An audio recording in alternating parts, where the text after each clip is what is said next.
Hello, everyone. Welcome to the Room of Lives. I'm your host, Neil, and today we are chatting with my fellow physics PhD student, Stefan Eccles.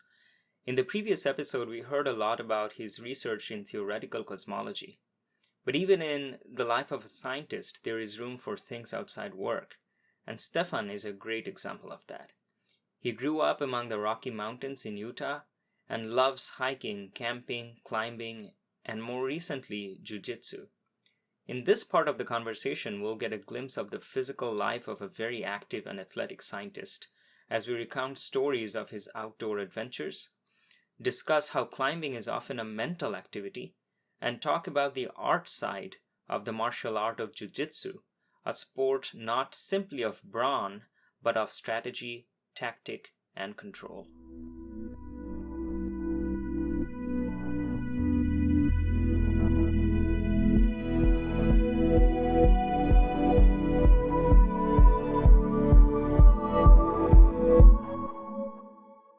I'll be switching gears for a little bit now. So far, we have been talking mostly about the work that you do.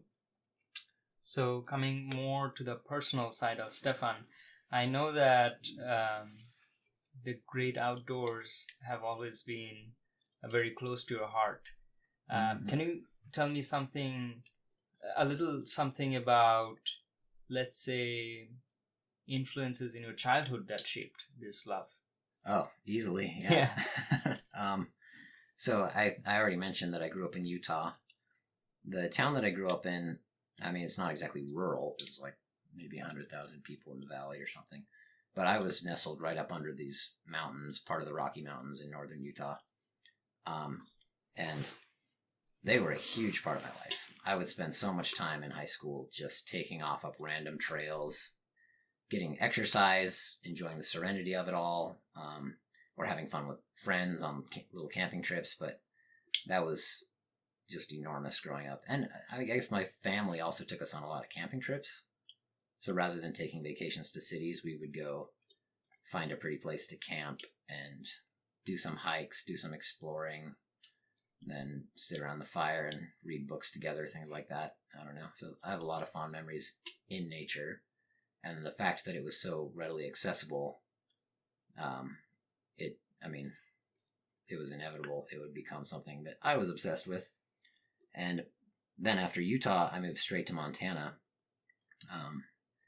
They basically got me there by sending flyers where pictures of their awesome mountain ranges were plastered all over, and their slogan was literally "Mountains and Mines." Like, if they could not have tailor-made a better slogan to get me to come to that school. But ironically, I think I ended up spending a little less time in the mountains just because I didn't live right next to them anymore, but they were always on the skyline and I always got into them every so often. I met a lot of people who climbed and people who skied and snowboarded and that sort of thing. So yeah, it was definitely a huge part of my life and whenever I lived in those two states, it was a huge part of my life. And that was definitely the majority of my life. And I plan to go back to places like that, if not those two. Mm. Yeah. So in particular, you really like climbing, and you and I, and your girlfriend and Gaurav, there's this other physics PhD student, we went to this climbing trip in Pedernales Falls State Park. I think, yeah, that's where it was, in Austin. And that was the first time that I went out and actually climbed outdoors. I didn't think I could do it. I don't think I did a great job, but I was just, I was exhausted by the end of it. And I remember you made several trips back to the car to get more water or something like that. Yeah. While we were just exhausted, we were just waiting there for you to come back, and then a half hour later, Stefan, get more water for us. So we did that climbing trip, and then we camped there that night, I remember.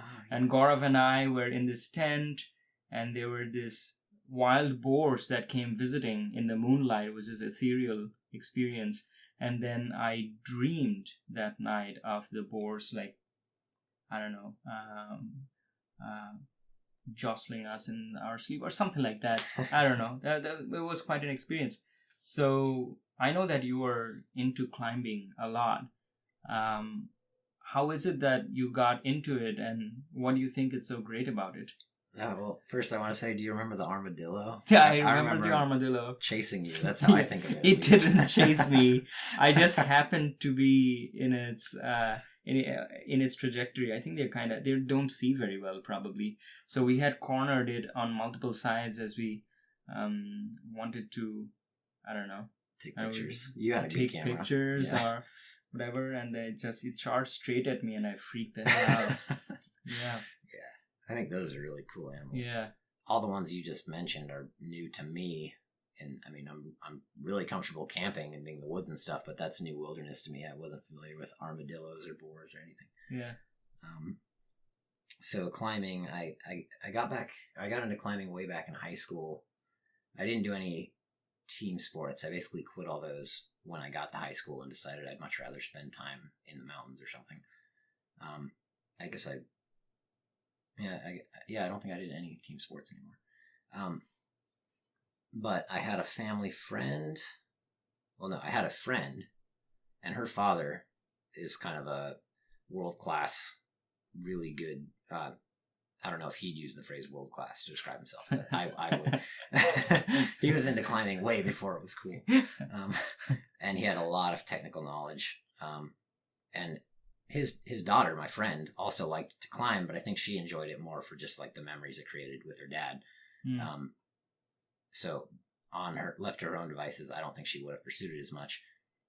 But he had a little climbing gym in his house. And he had a climbing gym in his house? That's how into it he was. In his garage. Just a small wall that he had set up. And it was a big overhang wall, so it was enough, as short as it was, enough challenges that we could spend hours in there. And so he recognized that I was interested, and I guess I have the right body type for a climber, just thin, lanky, high, muscle to fat or muscle to weight ratio, I guess. And he started taking me out on trips. We'd all go, groups of friends of us, and then he started taking me on solo trips. And he actually took my whole family, or my siblings and my dad, on a trip to the Grand Teton. That's kind of a funny story.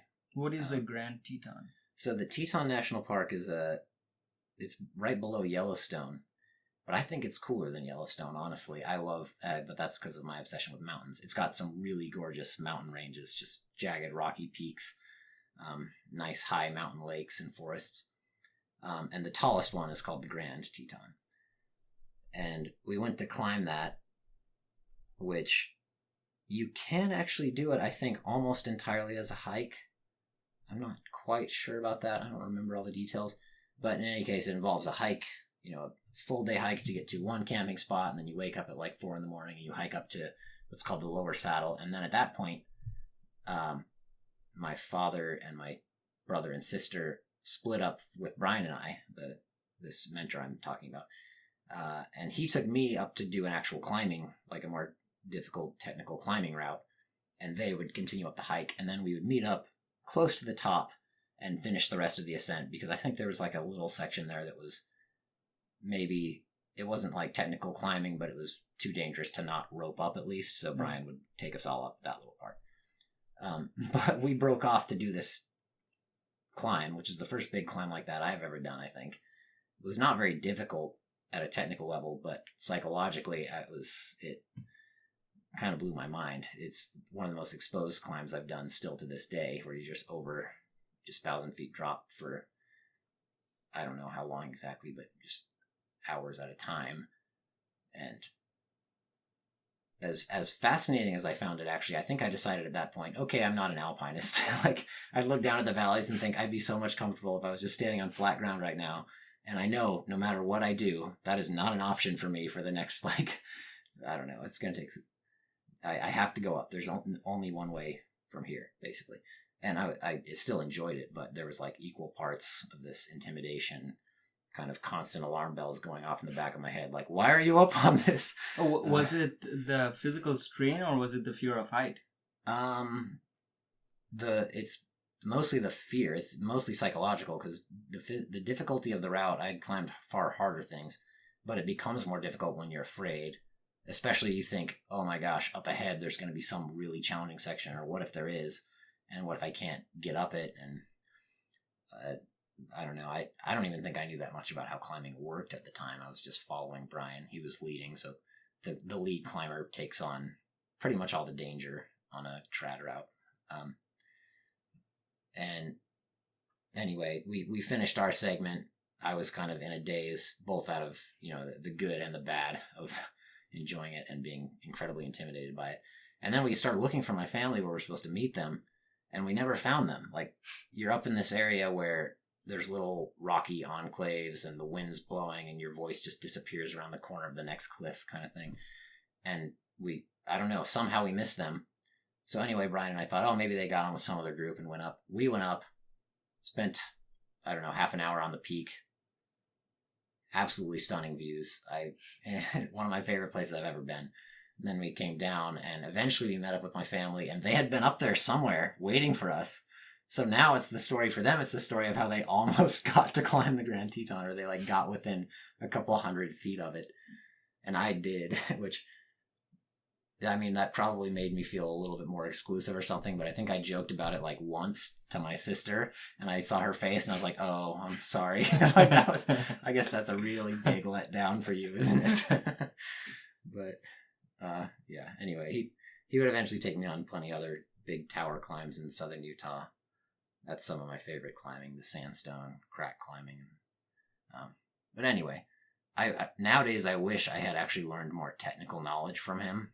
Because I don't think I had already decided I wasn't absolutely obsessed, I wasn't going to go try and climb K2 or Everest or anything.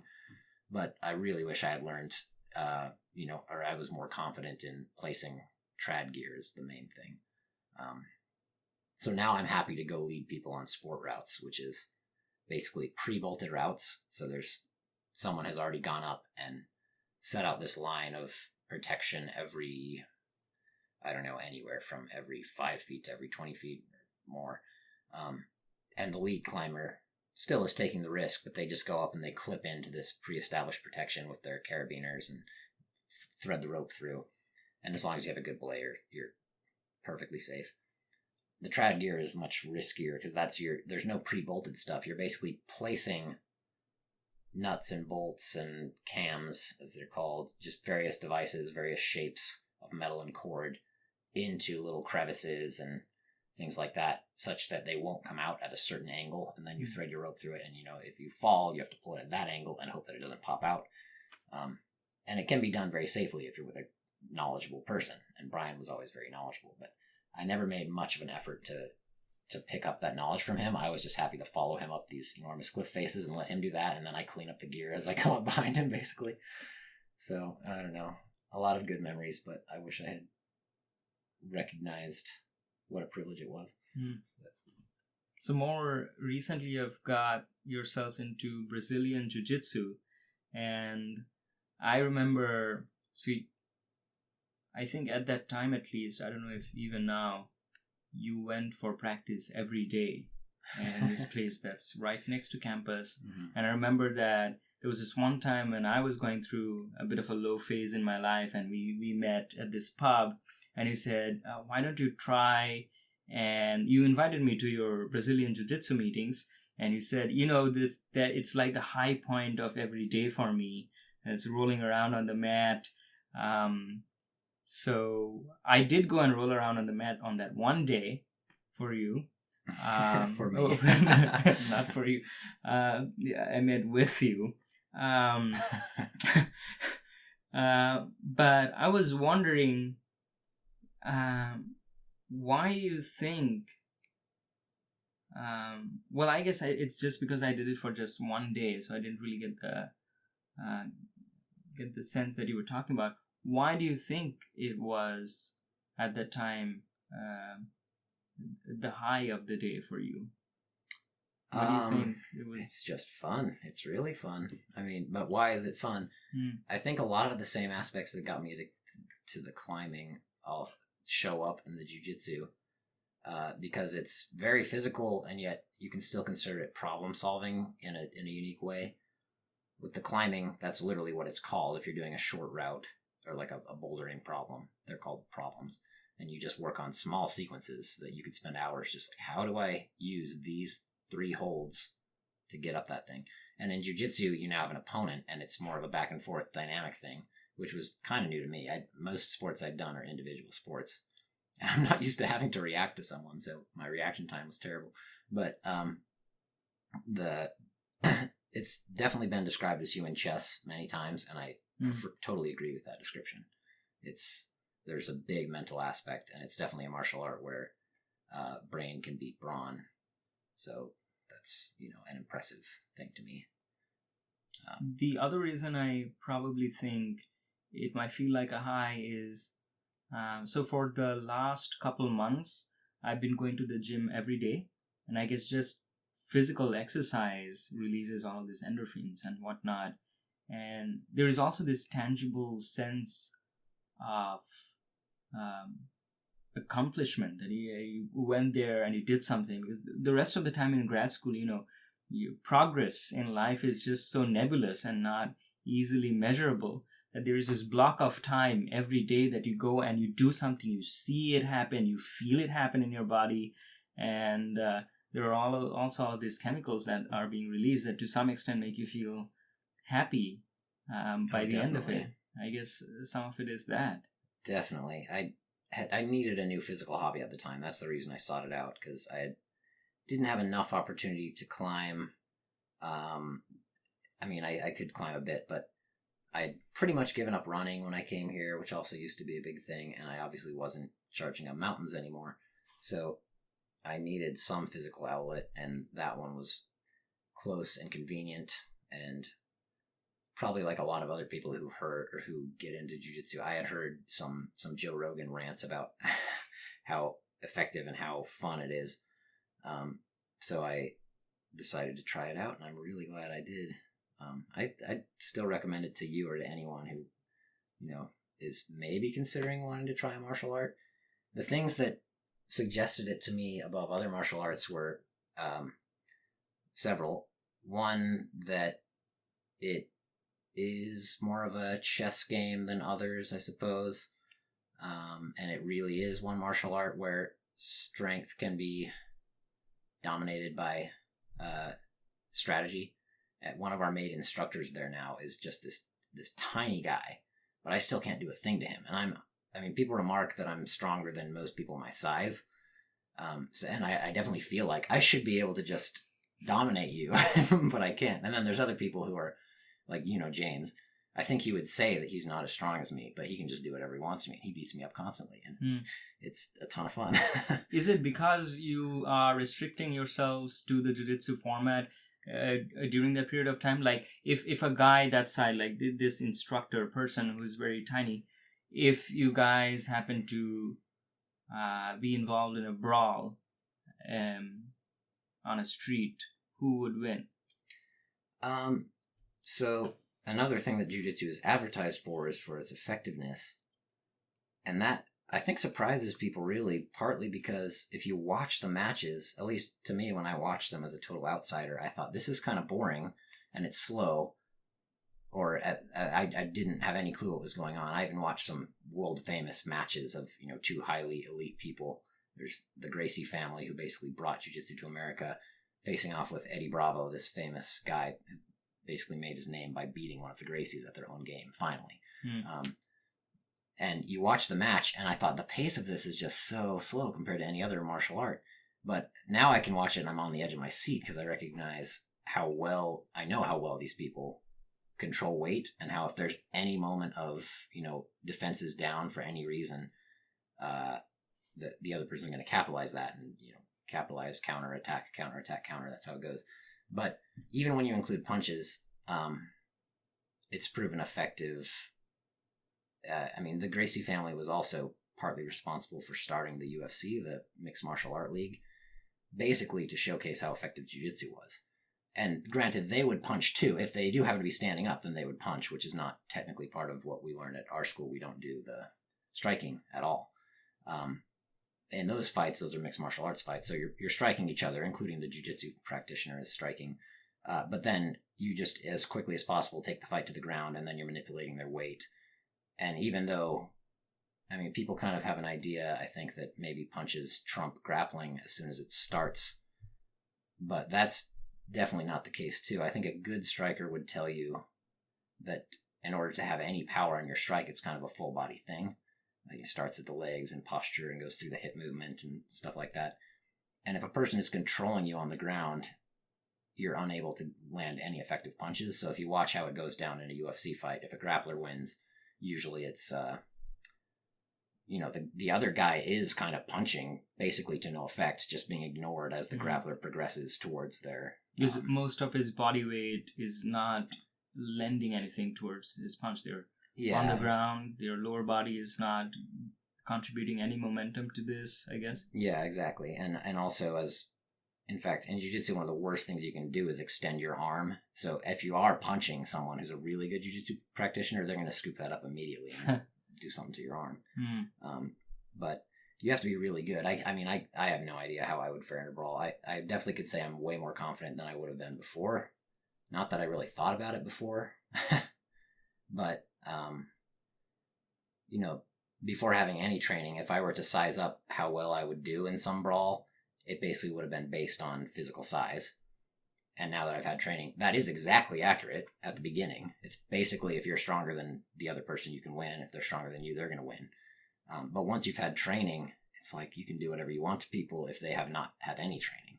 It's kind of amazing for how quickly you can pick up those techniques. I think people say the first 6 months of jiu-jitsu is basically you just learning some really basic defense and you have no clue what's going on. You don't even know how often, like for me, when I went in, it was a very foreign concept to me to like be squaring up with someone and like, what am I even supposed to do? I'm supposed to attack you? Why would I do that? And it was helpful for me when finally some rougher people like threw me around a bit. And I was like, oh, okay, you're just going to try and choke me and I'm going to try and break your arm, not actually break it, but this is okay. And it's all in good fun. So now I do that to some new people if they seem timid, or not now, but I went through a phase where I would think, oh, this is what they need. And I think I scared some people away like that. I think you were fairly gentle with me. Well, in drilling, I don't think you sparred, did you? No, I didn't spar. Oh, no. Yeah. Drilling is always like not full force, but that's another advantage of jiu-jitsu is you can actually practice everything full force, which is going to be very different from drilling. But, I mean, that's the whole point. Other martial arts where you're learning maybe very effective techniques, but you never get to practice them fully.